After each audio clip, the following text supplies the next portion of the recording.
नमस्कार, आप जुड़ चुके हैं स्पिरिट न्यूज़ के साथ और मैं हूं एंजेलिना स्टीफन। बात की जाए एम्प्लॉयमेंट की तो हाल ही में हमारी सरकार के द्वारा जम्मू में 8,575 फोर्थ क्लास पोस्ट जो थी इंट्रोड्यूस की गई थी और साथ ही साथ एक क्राइटेरिया भी निकाल दिया गया था कि 12th क्लास से ज़्यादा पढ़ा हुआ जो यूथ है वो इसमें एलिजिबल नहीं है, चाहे वो ग्रेजुएट है, पोस्ट ग्रेजुएट है या डिग्री होल्डर है, वो इस पोस्ट को फिल नहीं कर सकता, जिसने हमारे यूथ में काफ़ी डिस्टर्बेंस को जो है क्रिएट कर दिया है।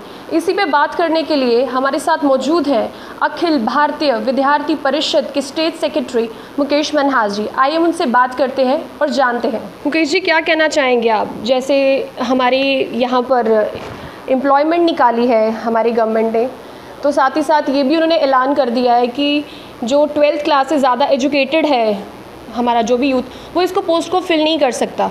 तो आप क्या कहेंगे कि हमारी जो गवर्नमेंट है वो सिर्फ वादे करती है, कुछ वादे करती है, लेकिन जब करने का टाइम आता है तो कुछ कर जाती है, तो इसकी वजह से क्या डिस्टर्बेंस जो है क्रिएट हो चुकी है हमारे यूथ के बीच में? मैम, सबसे पहले आपका धन्यवाद, आपने इतने इम्पोर्टेंट इशू को आज रेज़ किया है। देखिए, अभी पिछले कुछ दिनों पहले Jammu Kashmir service selection board द्वारा एक नोटिफिकेशन जारी की गई जिसमें 8,575 क्लास 4 की जॉब्स को इंट्रोड्यूस किया गया, जिसके ऑनलाइन फॉर्म 10 जुलाई से लगना भी स्टार्ट हुए हैं। साथ ही साथ उन्होंने मैक्सिमम एलिजिबिलिटी क्राइटेरिया 12वीं को रखा है, जो बहुत ही दुर्भाग्यपूर्ण है। इसमें सबसे बड़े प्रश्न ये उठता है कि जो जम्मू कश्मीर का ग्रेजुएट युवा है, जो जम्मू कश्मीर का पोस्ट ग्रेजुएट युवा है, जो पढ़ा लिखा युवा है, उसकी क्या गलती है, क्या उसने गुनाह किया है कि वो ज़्यादा पढ़ लिख गया कि वो उस पर पोस्ट के लिए अप्लाई नहीं कर सकता है? वो अपने आप में एक बहुत दुर्भाग्यपूर्ण है। विद्यार्थी परिषद इसका कंडेम करती है। हम देखेंगे कि हमारी जो बीजेपी गवर्नमेंट है, जो हमारी सेंटर में सरकार है, उन्होंने वादा किया था कि वो 2 करोड़ जो है जॉब्स जो हैं वो देंगे।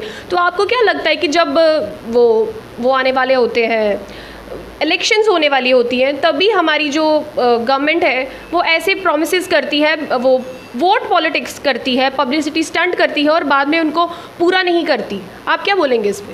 देखिए मैम, ये जो पॉलिटिकल पार्टीज़ हैं, इनका काम है ये इलेक्शन स्टंट ही करती हैं, परंतु इलेक्शन स्टंट का ये मतलब नहीं है कि आप युवाओं के साथ मजाक करें, आप युवाओं को रोज़गार ना दें। जिस प्रकार जम्मू कश्मीर के अंदर पिछले 6-7 वर्षों से अनएम्प्लॉयमेंट बहुत बड़ा है और सरकार एड्रेस तो कर रही है, परंतु जिस स्तर पर एड्रेस करना चाहिए उस स्तर पर एड्रेस नहीं किया जा रहा है। यदि अगर कोई पोस्ट निकालती भी है सरकार, तो उसके अंदर क्राइटेरिया सेट कर देते हैं कि वो वाले बच्चे लगाएंगे, वो वाले बच्चे नहीं लगाएंगे। हम मानते हैं कि मिनिमम एलिजिबिलिटी क्राइटेरिया किसी भी पोस्ट के लिए होना अनिवार्य है, जो 10वीं रखा गया है, परंतु मैक्सिमम एलिजिबिलिटी क्राइटेरिया कतई गलत है। हम लोग ये भी मांग करते हैं कि इसको जल्द से जल्द सरकार रोल बैक करे और सभी युवा, जो भी युवा ग्रेजुएट्स, पोस्ट ग्रेजुएट युवा, जो भी इंटरेस्टेड कैंडिडेट्स हैं किसी भी पोस्ट को अप्लाई करने के लिए, उन सबको हक मिलना चाहिए। और साथ में सरकारें चाहे किसी की भी रही हो, चाहे वो किसी भी पॉलिटिकल पार्टी की सरकार रही है, उन्होंने जम्मू कश्मीर के युवाओं के साथ हमेशा मजाक का काम किया है, जम्मू कश्मीर के युवाओं को हमेशा रिसोर्सेज से डिप्राइव करने का काम किया है।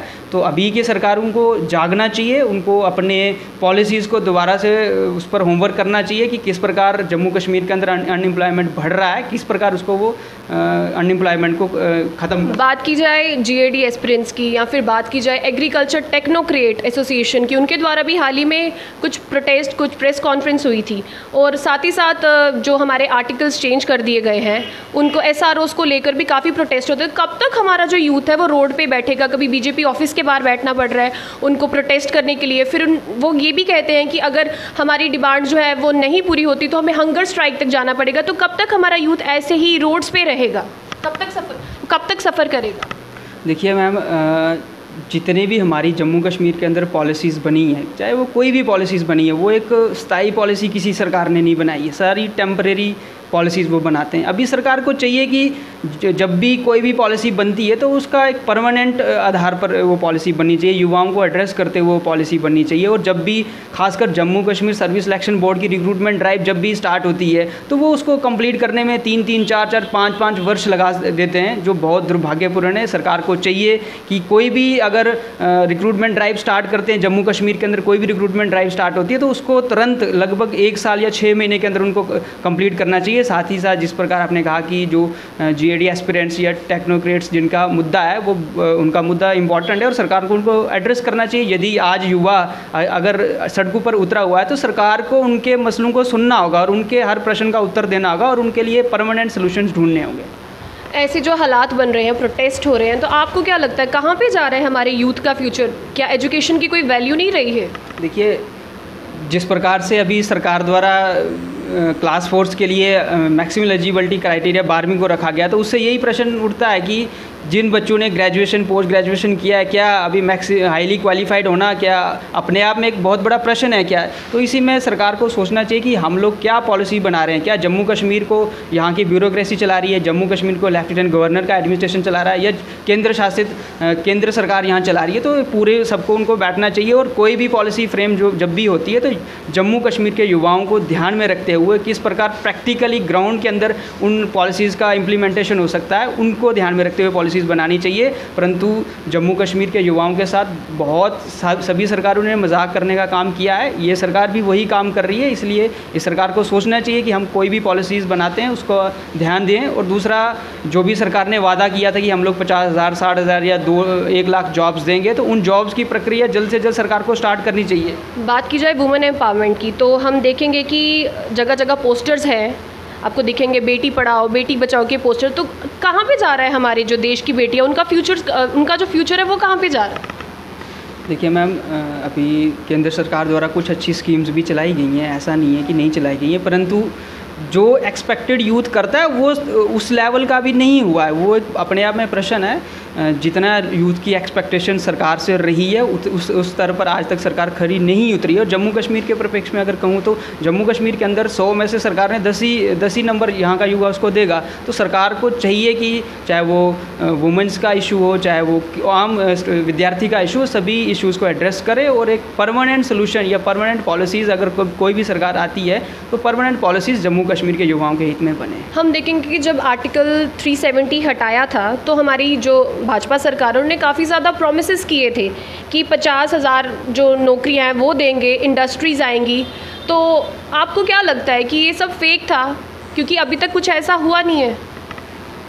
देखिए मैम, सरकार ने कहा था कि हम लोग जम्मू कश्मीर के युवाओं को 50,000 जॉब देंगे और अखिल भारतीय विद्यार्थी परिषद तब से ही सड़कों पर है। हमारे 300 से 400 कार्यकर्ता हमारे गिरफ्तार हुए। पिछले वर्ष नवंबर दिसंबर के महीने में हमने लेफ्टिनेंट गवर्नर साहब को 44 डिमांड ड्राफ्ट्स उनको सौंपा। सारे, चाहे वो एम्प्लॉयमेंट का इशू हो, चाहे सेमेस्टर सिस्टम का इशू हो, चाहे यूनिवर्सिटी ऑटोनॉमी का इशू हो, सभी इशू, चाहे वो प्राइवेट स्कूलों की फ़ीस का इशू हो, चाहे वो प्राइवेटाइजेशन का इशू हो, चाहे वो जो हमारी फ़ीस इंक्रीज़ हो रही है दिन ब दिन उसका इशू, सभी इशूज़ को लेकर हम लोगों ने अपना डिमांड ड्राफ्ट लेफ्टिनेंट गवर्नर महोदय के सामने रखा। परंतु सरकार अभी तक हमारे इश्यूज़ को नहीं सुन रही है। सरकार को चाहिए कि जम्मू कश्मीर के जितने युवाओं के इशू है उनको वो एड्रेस करे।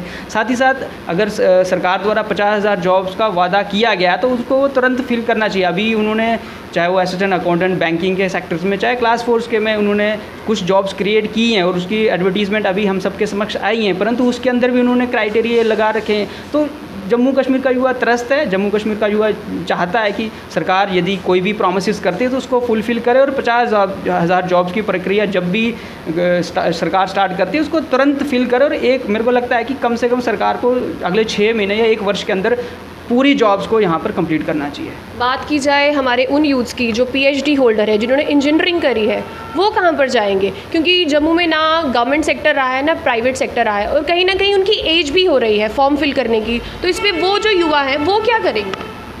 देखिए मैम, जम्मू कश्मीर के अगर हम लोग पिछले 60-70 साल से देखते हैं तो जम्मू कश्मीर के साथ एक बहुत बड़ा षड्यंत्र हुआ है। सबसे पहले धारा 370 लगाई गई। धारा 370 के कारण हम लोग जम्मू कश्मीर का युवा we totally dependent on the government sectors. हमें प्राइवेट सेक्टर्स के बारे में जानकारी ही नहीं है। यहाँ के युवाओं को हैं या जानकारी है परंतु उस स्तर की नहीं है और यहाँ प्राइवेट सेक्टर जिस स्तर का होना चाहिए उस स्तर का नहीं है। अब सरकार ने 370 हटाया। सरकार ने कहा कि हम लोग प्राइवेटाइजेशन यहाँ करेंगे, प्राइवेट सेक्टर्स को इंट्रोड्यूस करेंगे और सेक्टर्स को इंट्रोड्यूस करेंगे, परंतु सरकार द्वारा अभी तक उन सभी वादों पर कोई भी चीज़ें नहीं की गई हैं। तो सरकार को चाहिए कि यहाँ जल्द से जल्द प्राइवेट सेक्टर्स को इंट्रोड्यूस करे, वहाँ पर एम्प्लॉयमेंट जनरेट होगा। फिर जितने भी हमारे चाहे PhDs के हमारे स्कॉलर्स रहे हों, चाहे इंजीनियरिंग के स्कॉलर हमारे स्टूडेंट्स रहे हों, तो सभी को यहाँ जॉब अपॉर्चुनिटीज़ मिले। सरकार को तुरंत इन पर कार्रवाई करनी चाहिए और यहाँ पर चाहे गवर्नमेंट सेक्टर्स के अंदर हो चाहे प्राइवेट सेक्टर्स के अंदर हो, यहाँ जितनी ज़्यादा जॉब क्रिएट करे उतना सरकार को करना चाहिए। हम बात करें जैसे 370 हटा दिया, ठीक है, उसके बाद 35 से हटा दिया, ठीक है, इनको हटाने के बाद अब उन्होंने इशू कर दिया कि डोमिसाइल सर्टिफिकेट के लिए, ठीक है, एक तरफ गवर्नमेंट कहती है कि हमें सोशल डिस्टेंस मेंटेन करना, दूसरी तरफ डोमिसाइल लेने के लिए हमें लाइनों में लगना पड़ता है। इस पर आप क्या कहेंगे? देखिए मैम, अभी सरकार द्वारा एक डोमिसाइल की प्रक्रिया स्टार्ट की गई है जो अच्छी है, विद्यार्थी परिषद का स्वागत करती है। डोमिसाइल होना चाहिए और जो भी उन्होंने क्राइटेरिया रखा है उसका फिल हमें करना चाहिए, परंतु सरकार को ध्यान देना चाहिए कि इस पैंडेमिक के दौरान कई ऐसी चीज़ें ना हो जिसके कारण आज ये वायरस बहुत ज़्यादा एक्सपेंड करे। आज ये वायरस सच में बहुत एक्सपेंड कर रहा है, तो अगर ये सारे कारण होते हैं तो उससे ज़्यादा हमारे जम्मू कश्मीर की और ज़्यादा हालत ख़राब हो सकती है और हमारे यहाँ वायरस ज़्यादा एक्सपेंड हो सकता है। सरकार को चाहिए कि अगर ऑनलाइन प्रक्रिया के माध्यम से वो डोमिसाइल इंट्रोड्यूस कर रहे हैं और लोगों को दे रहे हैं, तो ऑनलाइन के अंदर किस तरह ट्रांसपेरेंसी हो, किस तरह ऑनलाइन उनके सिस्टम काम करें, सरकार को उस ओर काम करना चाहिए और एक सिस्टम डेवलप करना चाहिए ताकि लोग अपने घरों से बैठकर ऑनलाइन डोमिसाइल के लिए अप्लाई कर पाएँ। आपकी ये डिमांड्स अगर पूरी नहीं होती हैं तो आपका जो ये नेक्स्ट जो स्टेप है वो क्या रहेगा? देखिए मैम, विद्यार्थी परिषद हमेशा जम्मू कश्मीर के युवाओं के लिए खड़ा रहा है। ये जो हमने मांग रखी है कि सरकार को तुरंत मैक्सिमम एलिजिबिलिटी क्राइटेरिया जो 12वीं को उन्होंने रखा है उसको रोल बैक करना चाहिए। अगर सरकार रोल बैक नहीं करती है, विद्यार्थी परिषद का कार्यकर्ता सड़कों पर होगा। आज पैंडेमिक का समय चल रहा है, हम लोग सोशल डिस्टेंसिंग और फिजिकल डिस्टेंसिंग का ध्यान रखते हुए प्रोटेस्ट करेंगे और एक बहुत बड़ा आंदोलन पूरे प्रांत भर में, पूरे जम्मू कश्मीर प्रांत भर में एक बहुत बड़ा आंदोलन होगा। ये थे हमारे साथ ABVP के स्टेट सेक्रेटरी, जिनका कहना है कि अगर इनकी मांगें पूरी नहीं की गई तो जो जम्मू कश्मीर का युवा है, जो जम्मू का युवा है, वो सड़कों पर होगा और एक बहुत बड़ा आंदोलन होगा। ऐसी ही और ताज़ा अपडेट्स के लिए जुड़े रहें स्पिरिट न्यूज़ के साथ। मैं एंजेलिना स्टीफन, धन्यवाद।